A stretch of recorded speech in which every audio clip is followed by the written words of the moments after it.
আসসালামু আলাইকুম। আজকে রান্না করব মাছের মাথা।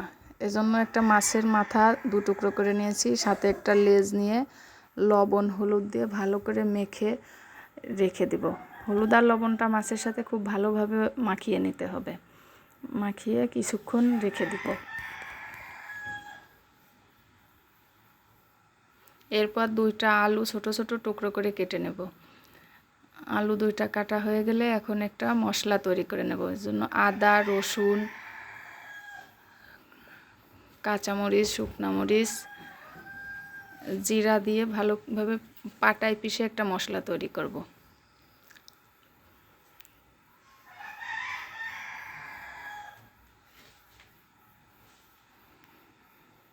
মশলা বাটা হয়ে গেলে এখন একটা প্যানে কিছুটা তেল গরম করে মাছের মাথা ভেজে নেব।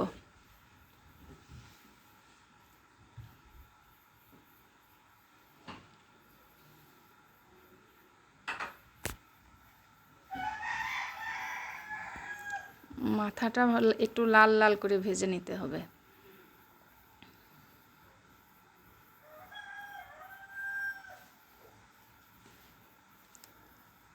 মাছটা ভাজা হয়ে গেলে ওই তেলে আলু দিয়ে দেবো। আলুটাও লাল লাল করে ভেজে উঠিয়ে নেব। এরপর পেঁয়াজ কেটে নেব। পেঁয়াজ মাঝখান থেকে কেটে পাপড়ি আলাদা করে নিচ্ছি।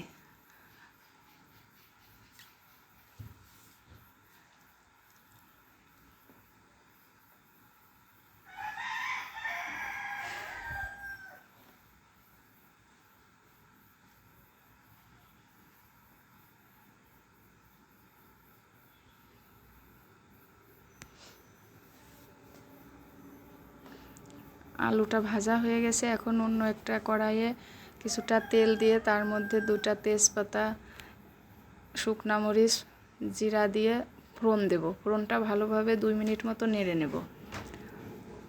এরপর দিয়ে দেব পেঁয়াজ। পেঁয়াজটা একটু লাল লাল করে ভেজে নেব। এরপর এর মধ্যে মিশিয়ে নেব সেই বাটা মশলাটা।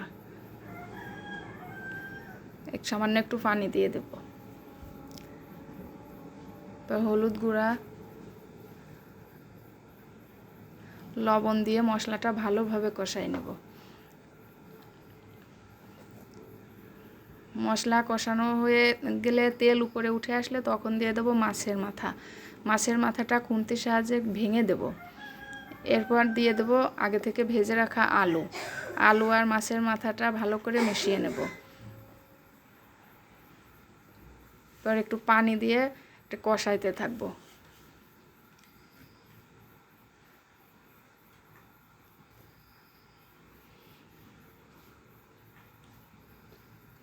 ঢাকা দিয়ে দিয়ে কষাবো। কষানো হয়ে গেলে ঝোলের পানি দেব।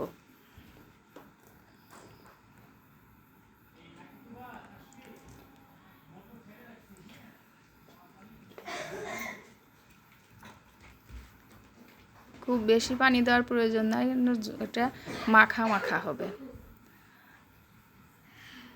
ঢাকা দিয়ে দেব। ঝোল ফুটে গাঢ় হয়ে আসলে উপরে ভাজা জিরার গুঁড়া,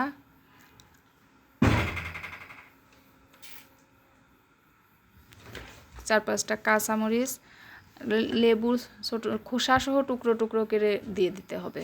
এতে আলাদা একটা ফ্লেভার আসবে। ব্যাস হয়ে গেছে রান্না। এখন একটা সার্ভিং ডিশে সার্ভ করে নেব।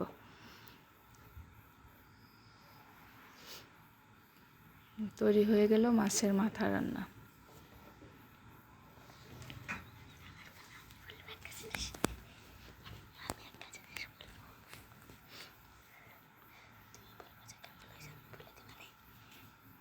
এখন দেখেন আমার ছেলে মাছের মাথা দিয়ে কত মজা করে ভাত খাচ্ছে।